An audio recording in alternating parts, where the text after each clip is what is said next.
My favorite thing to do when I'm in Nairobi is visit the David Sheldrick Wildlife Trust's Elephant Orphanage. It is just such a special experience being that close to an elephant. So if you're an elephant lover, I would definitely go. If you've got kids, take them. It will be such an incredible experience for them. It'll be a core memory for sure. And so you don't approach the elephants. The elephants could come up to you. It just depends on how the elephants feel that day. But you can see here on their website, people are, they're standing a little ways back. But if the elephants do come up to you, then that's incredible. It has happened to me. I've seen it happen to other people, but it doesn't always happen to everybody. Either way, it's a really special experience if you're going to Nairobi. Booking your visit is a little complicated. So I'm just going to scroll down here.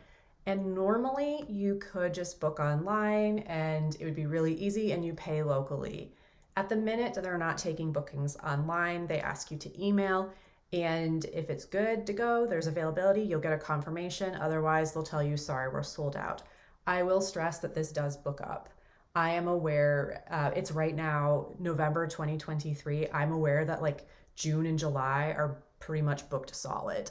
So if you are thinking about it, I would definitely just look into it.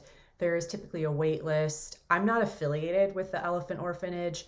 I just happen to be in the industry. I know what books up quite quickly. This is one of them. I have encountered a lot of very, very upset people who could not visit because they were on the fence. They didn't know if they wanted to do it, or they found out about it much later on and then wanted to book it.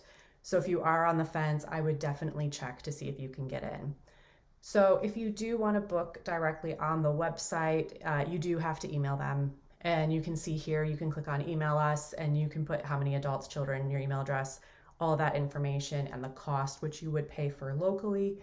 The other option would be to use Viator. Viator is a booking platform, so you can have a look through here. You can see what other tours are available while you're in Nairobi. Another popular option is to go to Nairobi National Park. Believe it or not, Nairobi has a national park. So you can go there, you can do some wildlife sightings before maybe you go on to the Masai Mara, Amboseli, Samburu, somewhere else in Kenya.